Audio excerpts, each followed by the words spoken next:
자, 반갑습니다. 자, 2주차 1차 시간이 시작하도록 하겠습니다.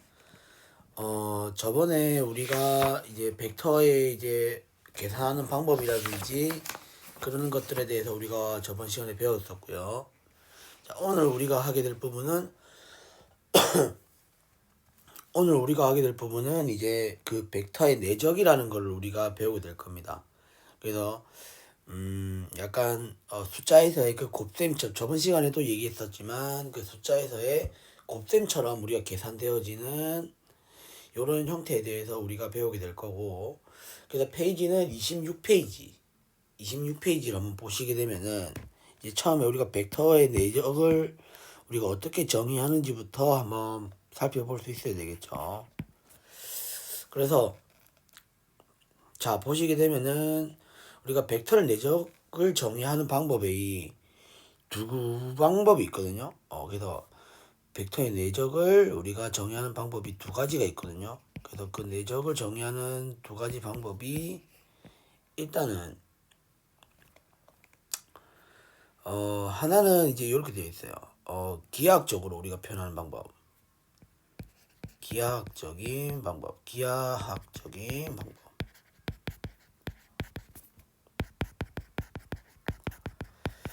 그 다음에 우리가 수식으로 정의하는 방법.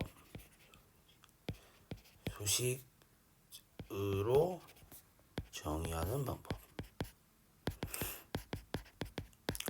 사실상 이 두 방법이 형태만 다르다 뿐이지 사실상 일맥상통하는 내용이거든요. 그래서 이게 왜 이렇게 되는지에 대해서는 사실 여러분들이 뭐 수학 전공이 아닌 이상은 굳이 아실 필요가 없고, 그리고 사실 26페이지에 좀 친절하게 잘 나와 있습니다. 그래서 잘 읽어보시면 될 것 같고, 일단은 기하학적인 방법부터 먼저 한번 설명을 해보도록 할게요. 자, 벡터의 내적, 기하학적인 방법. 기하학적인 정의라고 해야 되겠죠. 기하학적인 정의.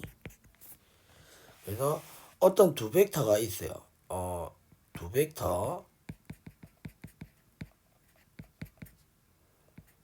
두 벡터 x랑 y에 대해 우리가 일단은 내적을 표시를 요렇게 표시해요. 이제 벡터 x 내적 벡터 y 요런 식으로 우리가 정의를 하거든요. 이런 식으로 표시를 하고, 자, 이걸 우리가 어떻게 정의하냐면, 자, 벡터 x의 크기, 그 다음에 자, 벡터 y의 크기, 그 다음 코사인 세타, 이런 식으로 생각해 주자는 겁니다. 그러니까 분명히 두 벡터가 있을 때, 예를 들어서 벡터 x가 이렇게 있고 벡터 y가 이렇게 있잖아요, 그죠? 그러면 우리가 이 벡터 x와 벡터 y를 내적한 것은 각각의 크기 있죠. 각각의 크기, 이거의 크기, 그 다음에 y의 크기, 그 다음에 여기서 말하는 요 세타는 뭐냐면, 여기서 말하는 이 세타는 벡터 x와 벡터 y가 이루는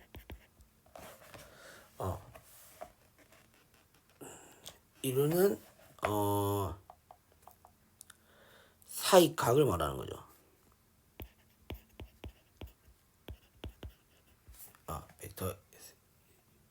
벡터 x와 벡터 y가 이루는 그 사이각을 말하는 겁니다.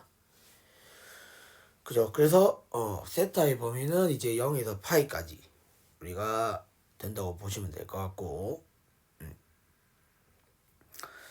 그래서 이게 이제 벡터 내적이 일단 기하학적인 정의니까 여러분들 반드시 꼭 기억을 해두셔야 될 것 같고요. 그 다음에 27페이지로 넘어가시게 되면은 이제 그 파란색 박스 안에 있는 이제 정의가 있습니다. 그러니까 수식으로 이제 정의하는 방법인데, 일반적으로 우리가 n차원 벡터에 대해서 우리가 벡터의 내적을 우리가 어떻게 정의하는지가 소개되어져 있거든요. 그러니까 수식으로 정의된, 그러니까 수식으로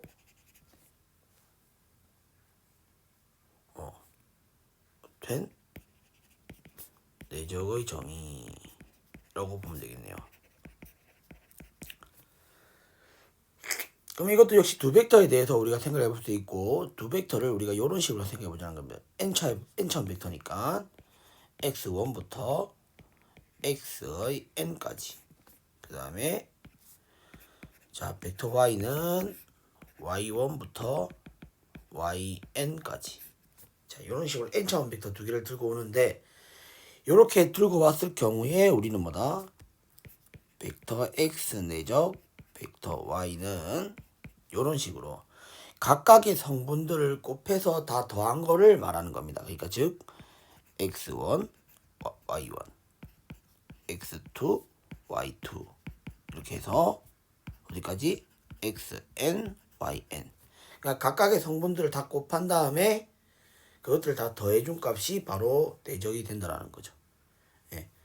그래서 수식으로 된 내적의 정의를 이런 식으로도 우리가 할 수가 있고, 여러분들은 이제 뭐냐면 문제를 봤을 때 이제 이 기하학적인 정의라든지 아니면 수식으로 된 정의라든지 적절하게 좀 잘 활용해 줄 수 있어야 되기 때문에 두 가지 정의된 형태를 잘 활용해서 문제를 풀어볼 수 있어야 된다는 겁니다.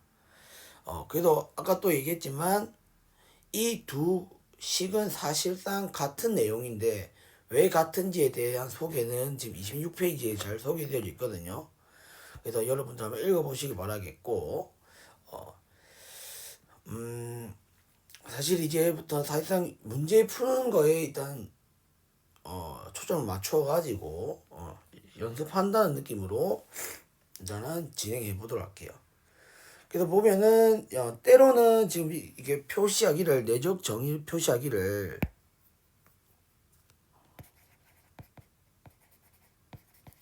자 내적을 이렇게도 표시한다고 했지만 사실상 뭐냐면 이렇게도 표현을 많이 하거든요. 벡터 x, 벡터 y. 예. 그래서 간혹 가다가 이제 이렇게 이런 표현을 쓰시는 분들도 좀 간혹 계시긴 한데 일단 저는 편의상 요것을 많이 써요. 여기를 많이 쓰니까 그렇게 알고 계시면 될 것 같고, 간혹 이제 다른 교수님들 같은 경우는 이제 이런 식으로 꺽쇠가로 이용해 가지고 내적을 표시하는 분들도 계시니까 이 부분을 좀 잘 참고하시면 될 것 같고, 자 예제 1.3.1이랑 문제 1.3.1이랑 비슷한 문제니까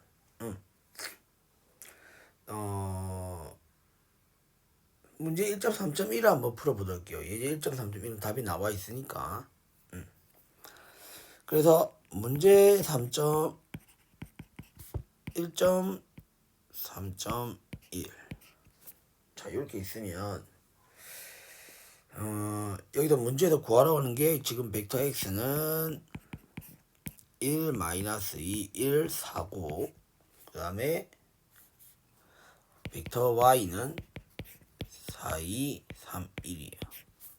이렇게 지금 두 벡터가 나와 있는데, 자 벡터 x 내적 y를 구하라고 했어요. 그러면 사실 뭐냐면 일단은 문제만 딱 봤을 때는 지금 두 벡터가 지금 이루고 있는 각이 안 나와 있기 때문에 그냥 뭡니까 수식으로 된 그 정의를 이용해서 풀어보는 게 좋겠죠. 왜냐면 각 성분이 다 나와 있잖아요. 각 성분이 다 나와 있고 이걸 곱해서 더해주기만 하면 바로 내적 값이 나오기 때문에 굳이 기하학적인 정의를 이용해서 풀 필요가 없다라는 거. 그래서 뭐다 각 성분끼리를 다 곱한다라는 거죠. 이런 식으로 이렇게 다 곱해주게 되면 4 그 다음에 더하기 -4 그 다음에 더하기 3 더하기 4 이런 식으로. 그래서 계산해 보게 되면 7이 된다는 걸 알 수가 있죠. 됐죠? 네. 그래서 크기를 그 사이각이 만약에 구할 수 있다면, 그러니까 문제가 좀 응용된 버전 같은 경우는 이제 그 크기를 구해가지고 이제 풀어야 되는 문제니까 그런 문제가 나오면 이제 한번 제가 한번 풀어보는 시간을 갖도록 하겠습니다. 자, 그 다음에 내적의 기본 성질이라고 되어 있어가지고 자, 정리 1.2로 한번 볼게요. 28페이지에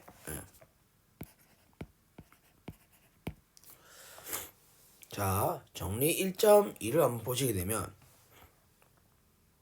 일단 벡터 두 개를 벡터 같은 벡터를 내적시켰을 때 경우를 한번 생각해 보자는 거죠. 뭐 예를 들어서 같은 벡터 x 뭐 간단하게 x1, x2만 해볼게요. 이렇게 가져왔을 때 결국에는 여기서 벡터 x와 같은 벡터를 이렇게 가져와 내적해 볼게요. 그러면은 결국 이게 뭐가 되겠습니까? x1의 제곱 플러스 x2의 제곱 이렇게 되죠. 그죠? 그러면 둘 다 양수이기 때문에, 그러니까 이게 지금 뭡니까? 무조건 0보다 크거나 같다라고 할 수 있죠. 그죠? x1도 제곱시켰고 x2도 제곱시켰고 그걸 더했으니까 제곱을 각각 더해주게 되면 이건 무조건 0보다 크거나 같다고 얘기할 수 있잖아요. 그죠? 그 다음에 만약에 0이 성립된다면은 어떻게? 0이 성립된다면 x1도 0이 돼야 되고 x2도 0이 돼야 되는 거니까 뭐다? 결국에는 등호가 성립됐을 때는 뭐가 된다? x가 0벡터일 경우만 성립한다 이렇게 생각해 줄 수가 있다는 거. 그래서 1번을 지금 설명을 해드렸고요. 그 다음에 우리가 지금 결국에는 우리가 지금 같은 벡터 두 개를 내적을 시켜봤더니 제곱이 되잖아요. 그죠? 그래서 우리는 뭐냐면 이 벡터 크기를 내적으로서 정의를 해줄 수 있다는 겁니다. 지금 뭐냐면 그러니까 여기서 보시는 바와 같이 이런 식으로 우리가 각각 성분의 제곱의 합으로 계산이 되잖아요. 그죠? 그러면 우리가 벡터 x의 크기는 뭐예요? 벡터 x의 크기는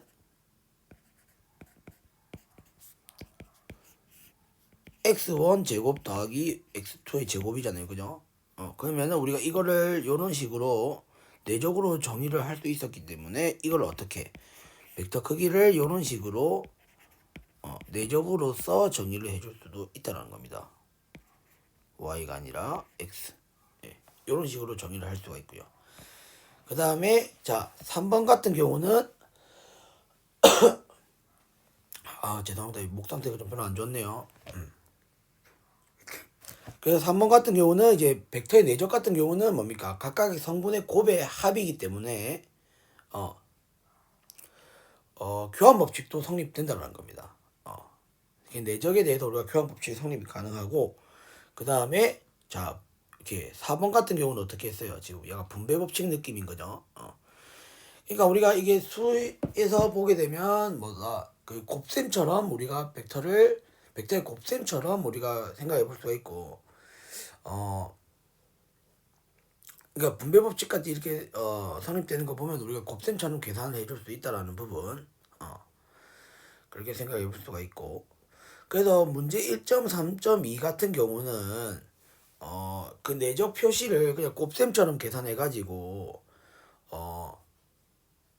뭡니까 그냥 우리가 수식 계산해서 간단하게 계산하듯이 처리해 주면 된다는 겁니다. 아시겠죠? 그 다음에 예제 1.3.2 같은 경우는 임의의 벡터 x에 대해서 x1, x2, x3에 대하여 자 이게 그거잖아요. 지금 보게 되면 예제 1.3.2를 보시게 되면 벡터 x가 지금 성분이 이렇게 돼 있잖아요. 그럼 우리가 각각에 있는 요 성분 자체를 이렇게 표현해 줄 수 있다는 겁니다. x1은 그러니까 결국에 뭐예요? 제일 첫 번째 있는 성분이잖아요. 그죠?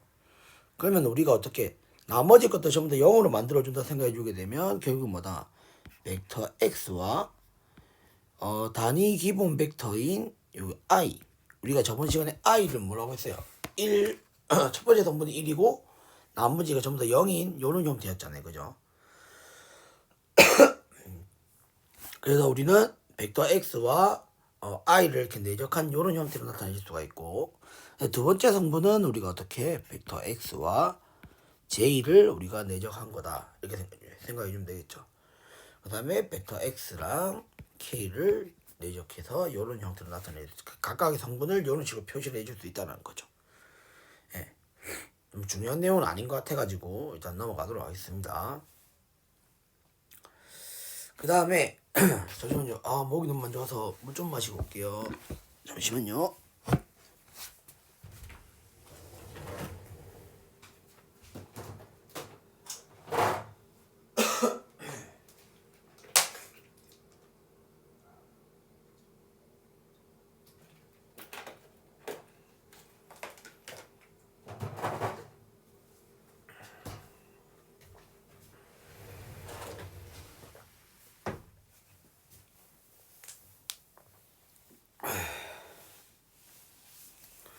죄송합니다. 자, 그래서 자, 어쨌든 이런 식으로 해서 지금 28페이지까지 한번 진행해 봤고요. 자, 그 다음에 정리 1.3 한번 보시게 되면 이제 코시 슈바르츠 부등식이라 해가지고 이렇게 나와 있는데, 일단은 뭐 이것도 증명도 일단 생략을 하도록 하겠습니다. 증명 생략하고, 여러분들 사실 뭐냐면 이 코시 슈바르츠 부등식은 결국엔 이 내적한 요 값이 각각의 크기를 곱한 것보다는 작거나 같다, 이걸 좀 나타내주고 있는 건데,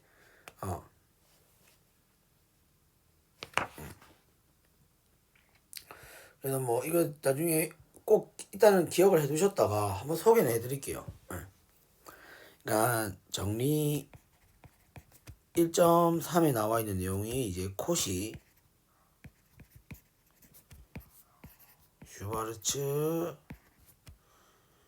슈바르츠 정리거든요.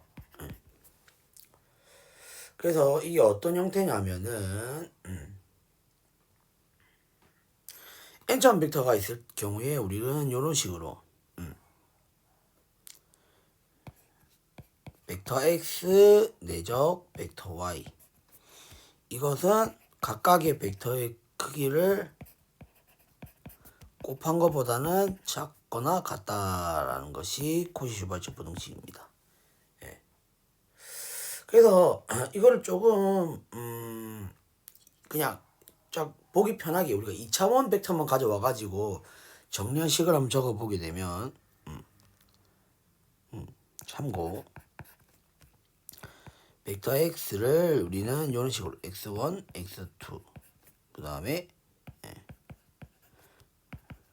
이걸 y1, y2라고 했을 경우에, 자, 코시 슈바르츠 부등식을 그대로 한번 적용해 보게 되면 좌변 같은 경우는 결국 이렇게 되겠죠. x1, y1 플러스 x2, y2 절대값. 그 다음에 얘는 이제 뭐가 되겠어요? 루트의 x1 제곱 더하기 y1, 죄송합니다.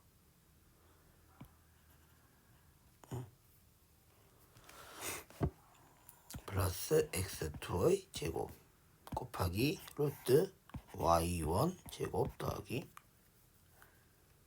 y2의 제곱. 예.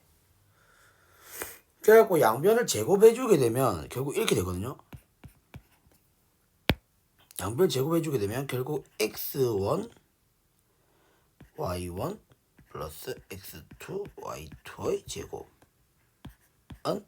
자, x1의 제곱 더하기 x2의 제곱, 그 다음에 y1의 제곱 더하기 y2의 제곱이 됩니다. 그죠? 이거 제곱이 아니네. 죄송합니다. 자, 요런 식으로 우리가 나타내죠.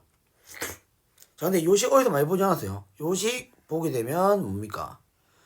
우리가 고등학교 때 배웠던 그 코시 슈바르츠 부등식이랑 똑같죠.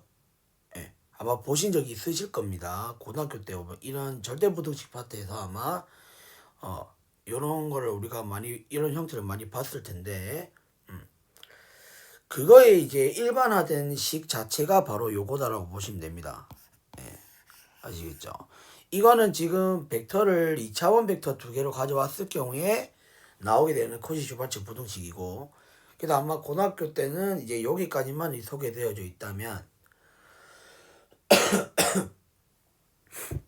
자, 사실 이제 우리가 n차원 벡터로 우리가 생각을 해서 좀 더 추상적인 개념으로 넘어가게 되면 결국 뭐다? 이런 식으로 우리가 내적을 이용해서 그 다음에 벡터의 크기를 곱으로 표현을 해서 코지-슈발츠 정리의 일반적인 형태를 이런 식으로 나타내줄 수 있다는 사실.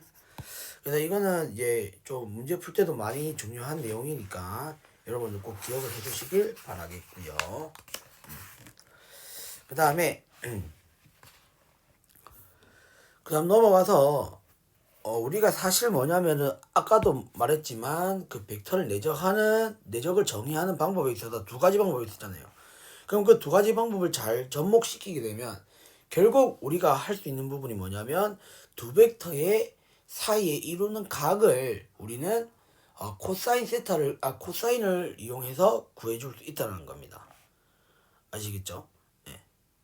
그래서 30페이지에 나와 있는 내용을 한번 보시게 되면 일단은 우리가 이렇게 생각할 수 있잖아요. 벡터의 내적은 각각의 벡터 x 그 다음에 벡터 y의 크기에다가 사이에 이루는 각의 코사인 값을 곱해준 이런 형태가 이제 벡터의 내적의 정의라면, 만약에 벡터의 내적 값이 주어져 있다고 하고 그다음 벡터 크기도 주어져 있다면 우리는 뭐다? 그 사이에 이루는 각을 코사인을 이용해서 구해줄 수 있다는 겁니다. 그래서 벡터 x의 크기 곱하기 벡터 y의 크기 분의 뭐다? 벡터 x의 내적 y, 이런 식으로 계산이 된다는 겁니다. 제가 좀 약간 좀 표기한 데 있어 혼돈이 있는 건데, 여기 있는 거는 그냥 곱하는 거니까 이게 점이 없는 거예요. 죄송해요.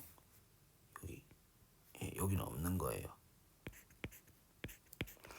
예. 그래서 자, 요런 식으로 우리가 코사인 세타 값을 구해가지고 그 사이 이루는 각의 값을 간접적으로 구해줄 수 있다는 거고, 그러면 예제 1.3.3을 한번 보도록 하겠습니다. 자, 예제 3.1.3.3을 한번 보시게 되면은 자, 벡터 x가 이렇게 나와 있어요. 벡터 x는 1, 1, 1이고요. 그 다음에 벡터 y는 1, 2, 4입니다. 그러면 일단 우리가 뭡니까? 벡터 x와 벡터 y를 내적한 값은 각각의 성분의 곱을 이용해서 구해줄 수가 있죠.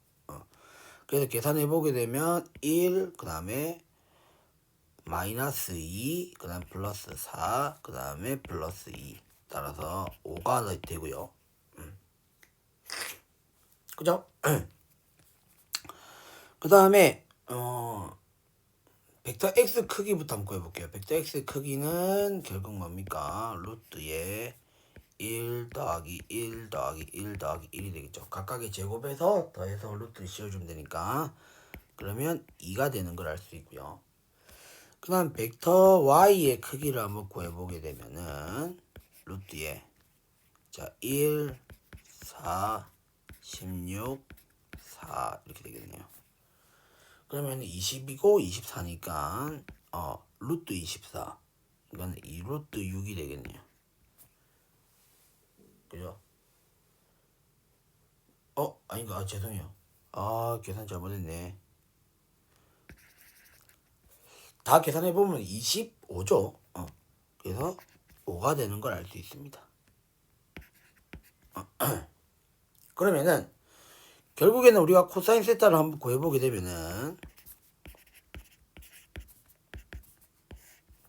자, 어떻게 되냐면 10분의 5가 되어서 2분의 1이 돼요. 그러면 두 벡터가 이루는 각이 될 수 있는 것은 0에서 파이까지니까 코사인 세타가 2분의 1이 되게 해줄 수 있는 0에서 파이까지에 있는 그 세타를 구해주게 되면 결국 뭐예요? 세타는 3분의 파이, 그러니까 60도가 되겠죠. 그죠? 네. 이런 식으로 해서 우리가 그 각을 찾아줄 수 있는데, 여기서 사실 뭐냐면 이 코사인 값을 계산해 준 결과가 사실상 특수각이 안 나오는 값으로 나올 수도 있어요. 예. 예. 그렇게 되면 뭐 어쩔 수 없이 뭐 삼각함수 표를 이용해 가지고 그 근사값을 찾아줄 수 있어야 되고, 어 어쨌든 문제에서는 이제 이런 식으로 그 각에 대한 값을 어 코사인을 이용해서 구해줄 수 있다라는 사실, 그렇게 알고 계시면 될 것 같아요. 그 다음에 자, 그 다음에 뭐 문제 1.3.3은 사이의 각에 대한 코사인 값을 구하라고 했는데, 이 부분 한번 여러분들 연습 삼아서 한번 해보세요. 아시겠죠?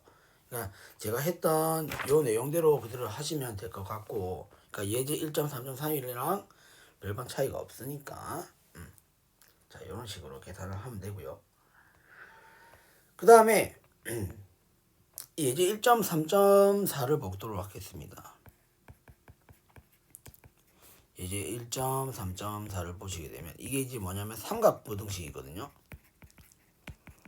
삼각부등식인데 이게 성립함을 보여라 라고 했습니다. 그러니까 즉 벡터 x 더하기 y의 크기는 결국 뭐가 된다?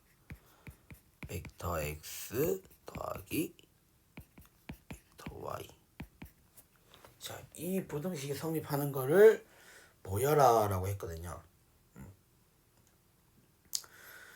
그러면 우리가 요렇게 한번 생각해 보자는 겁니다. 자, 일단은 먼저 이 좌변에 있는 이 벡터 x, y 더한 거를 크기를 한번 제곱해 보자는 거죠.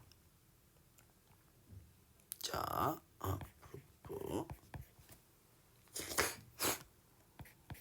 자, 벡터 x 더하기 벡터 y의 제곱을 한번 해보게 되면 우리는 뭡니까? 앞에서 그 벡터 x의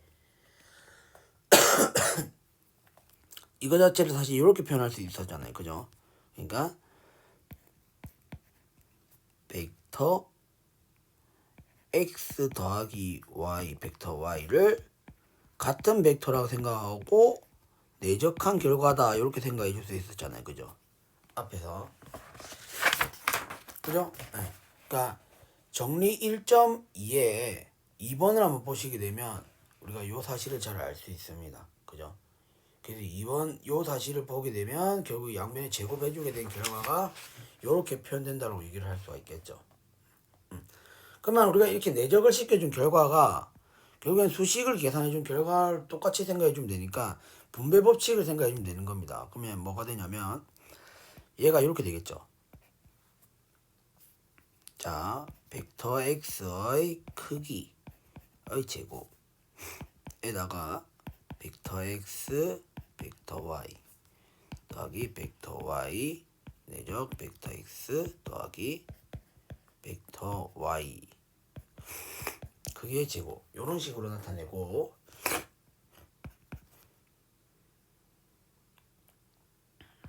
그 다음에 벡터 x의 제곱 더하기 자 x, y 내적한 거랑 y랑 x 내적한 거 이거 교환법칙 성립된다 했었잖아요. 그죠? 그러니까 이거는 2 벡터 x, 벡터 y 이런 식으로 표현해 줄 수가 있고, 그 다음에 이거는 제곱 이런 식으로 표현해 줄 수가 있어요.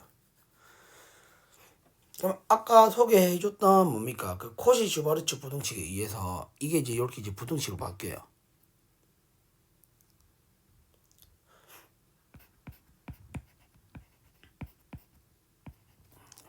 이게 이제 이런 식으로 바뀝니다.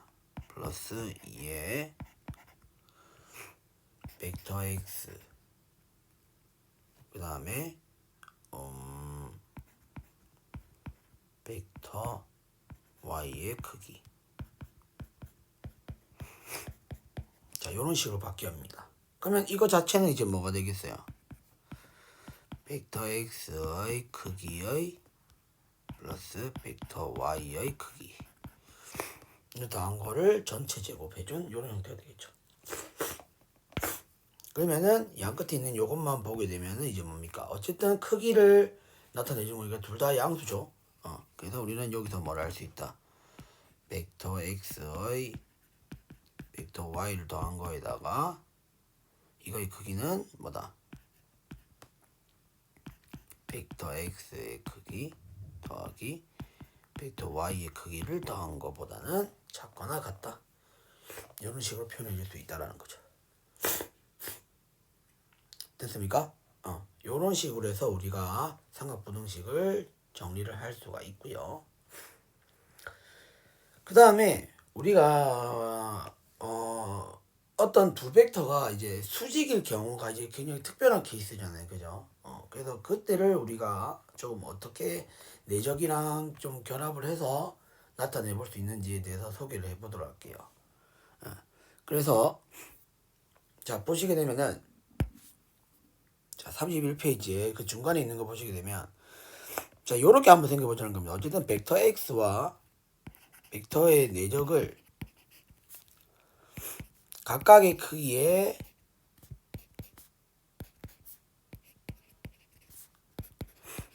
코사인 세타 값을 곱한 거잖아요. 그러니까 이 세타는 두 벡터가 이루는 각인데 여기서 만약에 어떻게 하면 되겠어요?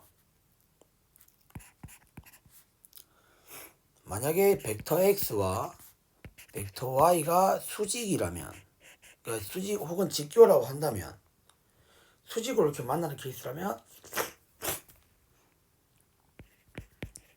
사이에 이루는 각이 몇 도가 되겠어요? 90도가 되겠죠. 그죠? 그러면 코사인 세타 값이 뭐가 되겠습니까? 0이 되잖아요. 그죠?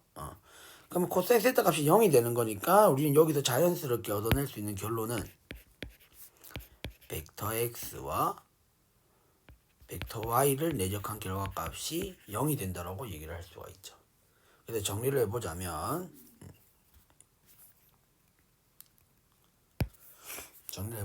만약에 벡터 x와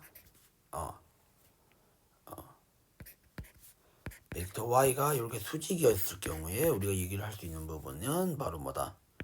벡터 x와 벡터 y를 내적한 결과값이 0이 된다. 이게 이제 우리가 뭡니까? 벡터 x와 벡터 y를 수직으로 만난다라고 했을 경우에 우리가 써먹을 수 있는 정리거든요. 예. 그래서 반드시 이 사실은 꼭 기억을 해두시길 바라겠고요. 그 다음에 자 예제 1.3.5를 한번 보시게 되면 그걸 이용해서 이제 우리가 문제를 푸는 것인데 자 예제 1.3.5 이게 목 상태랑 코 상태가 요즘 잘 안 좋네요. 죄송합니다. 이게 불편할 수도 있는데 좀 양해를 부탁드릴게요. 자 벡터 x가 지금 a와 b고요. 그 다음에 벡터 x 스타가 지금 이렇게 표현되어 있어요. 마이너스 b, a 이런 식으로. 그럼 일단 두 벡터가 수직이고 크기가 같음을 보여라 라고 했는데 일단 크기만 한번 구해보게 되면 벡터 x의 크기는 뭐예요? 루트 a제곱 더하기 b제곱이죠. 맞죠? 근데 사실 뭡니까? 이게 마이너스 b의 제곱 플러스 a제곱인 거니까 이거는 벡터 x 스타를 크기를 구해준 거랑 같다라고 할 수 있으니까 일단 크기가 같다라는 걸 볼 수가 있죠. 간단하게. 그 다음에 수직이라는 걸 보이기 위해서 우리는 어떻게 벡터 x와 벡터 x 스타를 한번 내적해 보겠다는 겁니다. 그럼 내적해 보게 되면은 마이너스 ab 플러스 ab 이렇게 되는 거 아시겠죠? 그러니까 각각의 성분의 곱을 계산해 주면 되잖아요. 그죠? 그러면 얘는 ab 값에 관계없이 무조건 0이 된다는 걸 알 수 있어요. 그죠? 그래서 뭐다? 벡터 x와 벡터 x 스타는 수직으로 만난다라는 걸 얘기해 줄 수 있다는 거죠. 그 다음에 자, 문제 1.3.4는 아까 삼각부등식 증명한 거의 과정을 보시면 잘 알 수 있어요. 그러니까 뭐냐면 여기서 문제 1.3.4를 보시게 되면은 요 파트에서 뭡니까? 요 파트에서 이제 요 부분이 다 0으로 날아가는 케이스잖아요. 그죠? 그죠? 그러면은 뭐다? 수직인 두 벡터에 대해서 다음과 같은 식이 성립된다는 걸 바로 우리가 캐치를 할 수가 있고요. 그 다음에 자, 문제 1.3.5는 간단하게 이렇게 보시면 되겠잖아요. 그죠? 문제 1.3.5는 A를 뭐라 생각하면 되겠어요? A 벡터를 뭐 2, 1, 1 이렇게 두고 풀면 되겠고, 그 다음에 B는 뭐다? 1, 1, 마이너스 3 이렇게 해가지고 역시 마찬가지로 뭐다? 내적값이 0이 되는지 안 되는지를 보면 되겠네요. 그죠? 이건 한번 여러분들 한번 해보시길 바라겠고요. 그 다음 문제 1.3.6을 보시게 되면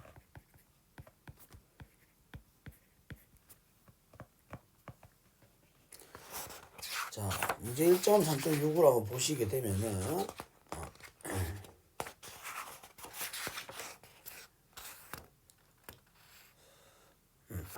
문제 1.3.6을 한번 보시게 되면은 자,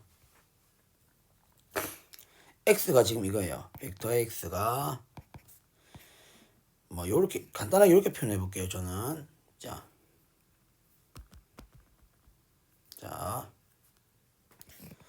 벡터 x를 b-c 그 다음에 c-a 그 다음에 뭐 a-b 이렇게 표현할 수도 있고, 그 다음에 벡터 y를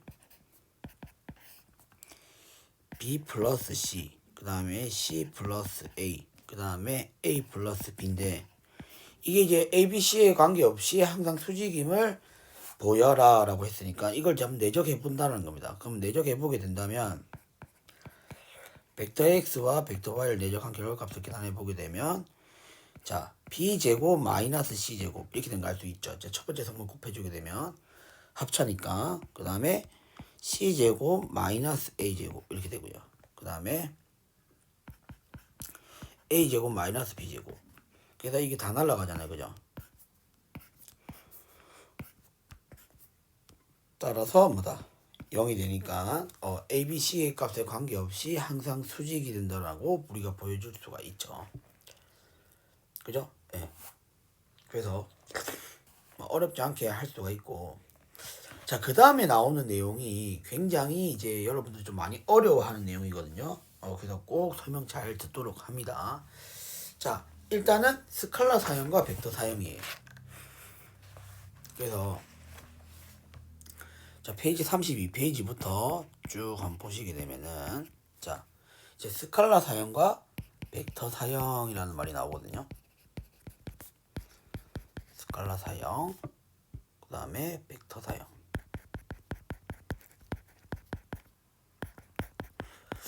여기서 사형이라는 말은 여러분들 뭐 잘 아시겠지만 정사형이라는 말은 비슷합니다. 그러니까 한마디로 뭐냐면 그림자라고 보시면 돼요. 그림자. 그래서 이게 밑으로 뚝 내렸을 때 나오게 되는 그 그림자 모양을 우리는 뭐다 사형이다라고 보시면 좀 이해하기 편할 것 같고요. 그래서 일단 한번 32페이지 밑에 나와 있는 내용 한번 쭉 읽어보게 되면은 0이 아닌부터 한번 읽어보도록 할게요.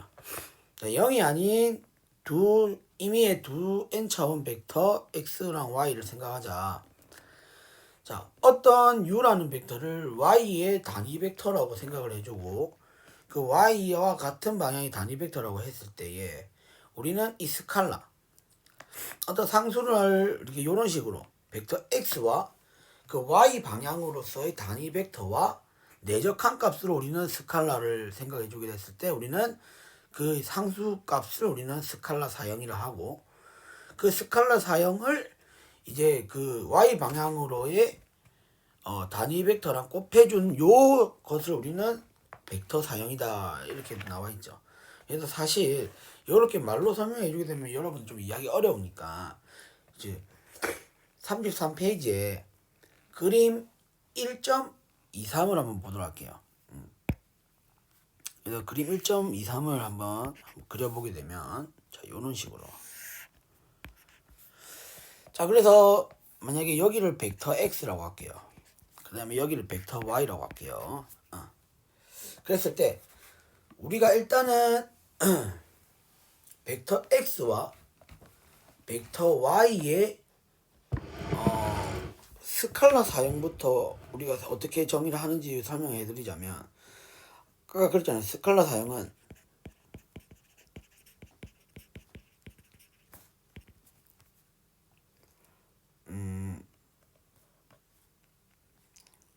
그러니까 여기서 사실 이게 중요하죠. 그 멘트가 중요한데 여기서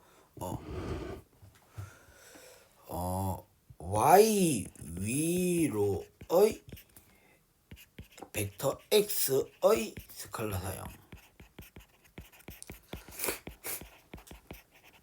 이 말인즉슨 뭐냐면 일단 여기서 벡터 y는 단위 벡터로 가져와야 된다는 겁니다. 단위 벡터.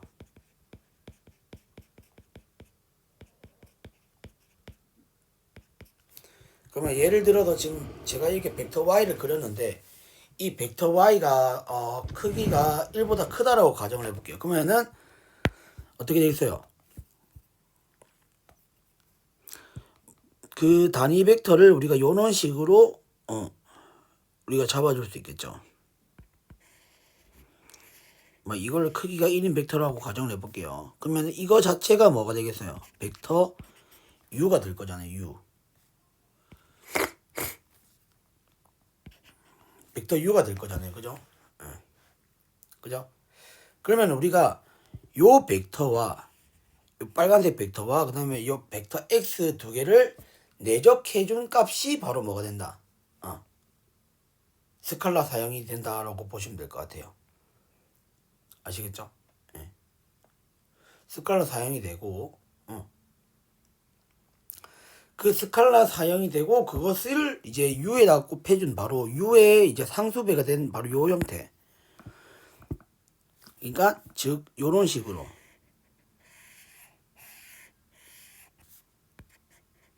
그러니까 요게 이제 이 파란색 벡터가 바로 뭐냐면 p 그러니까 즉 벡터 사용이다라고 보시면 됩니다. 네. 그래서 요런 식으로 우리가 지금 소개가 되어져 있죠. 이거는 지금 벡터 x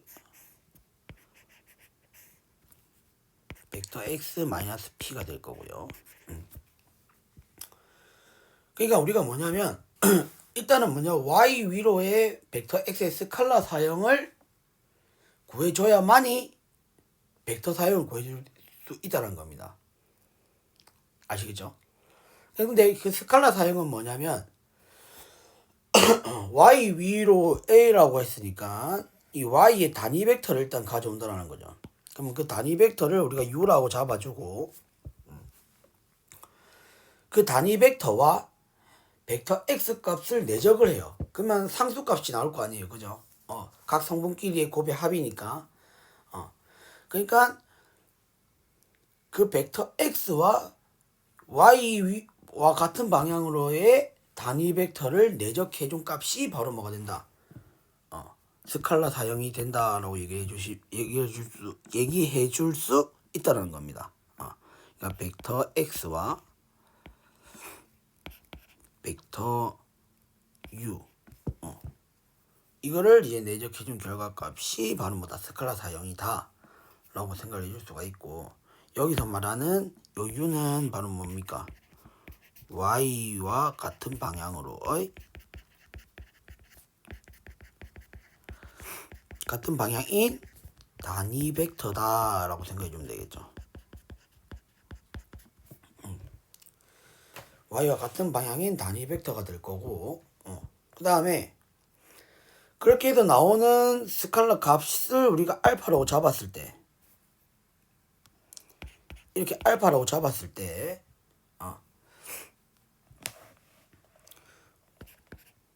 y 위로의 벡터 x의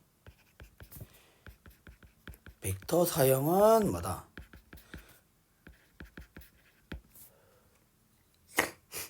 바로 이 p를 나타내는 거거든요. 그러니까 즉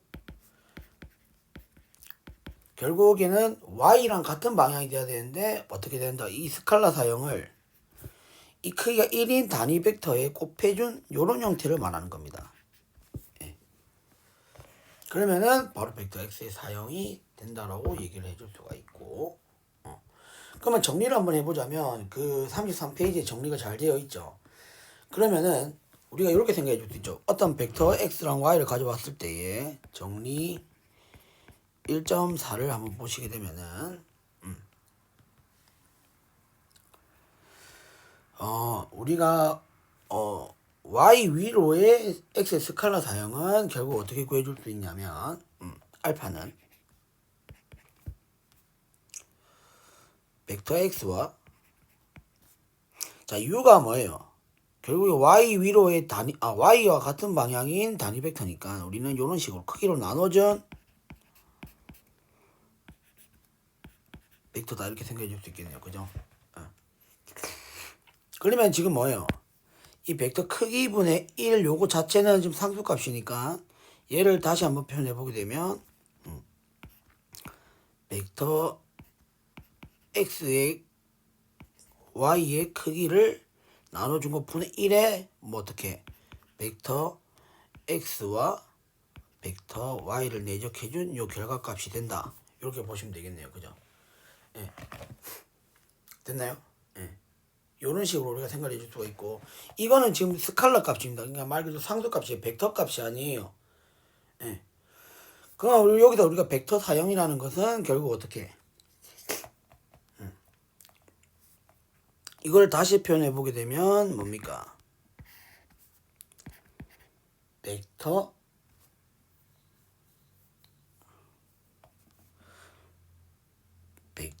y 이렇게 나타낼 수 있고, 얘는 벡터 x 벡터 y를 내적한 이런 형태로 나타낼 수가 있죠. 맞나요? 아주 정확하게 말하면 이거 이렇게 돼야 되죠. 크기니까 이게 루트가 돼야 됩니다. 루트가 돼야 되겠죠. 예. 이게 이제 스칼라 값이고, 그러면은 결국에는 뭐예요? y 위로의 벡터 사형 같은 경우는 결국에는 p는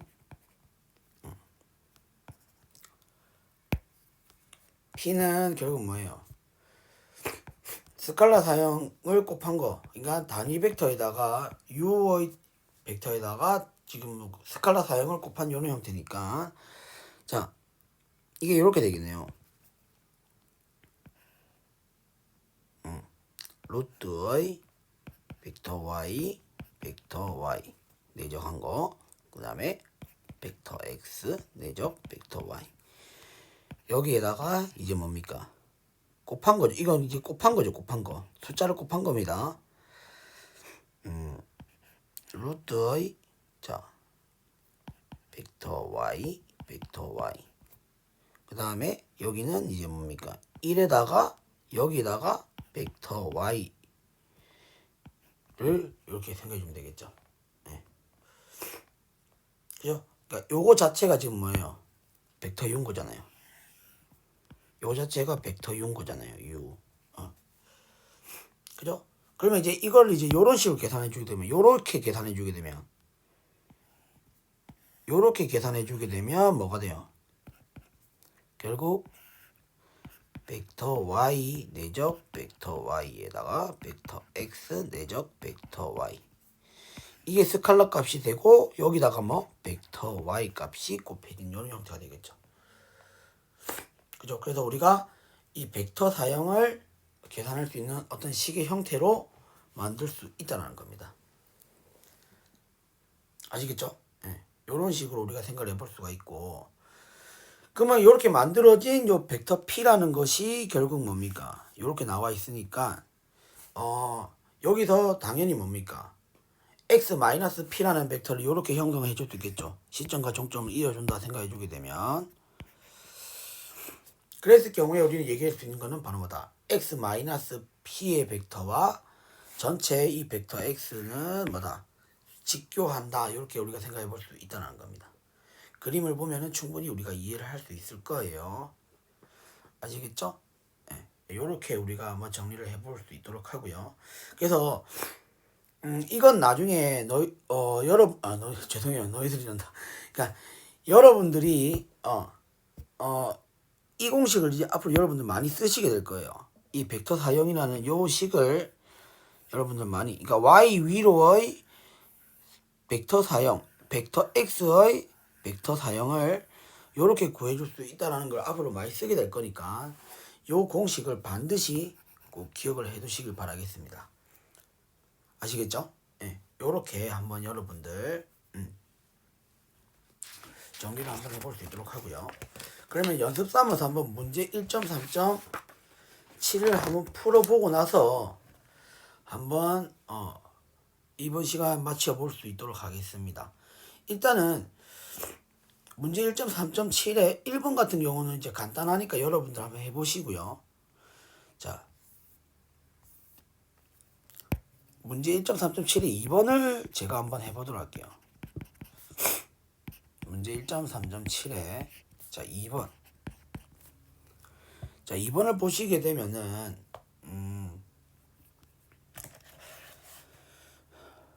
자 일단은 공식부터 한번 적고 시작을 해볼게요. 그러니까 결국에는 y 위로의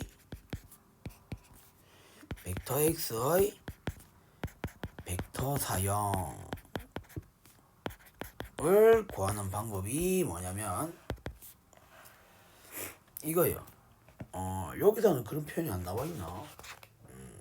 벡터 사형 표현이 표현이 안 돼 있네요. y 위로의 벡터 사형을 우리가 이런 식으로 계산해 줄 수 있다는 겁니다. 벡터 y에 벡터 y를 내적한 거 분해 벡터 x 내적 벡터 y 에다가 벡터 y 이렇게 된다는 거죠. 그러면은 우리가 뭡니까? 일단은 벡터 y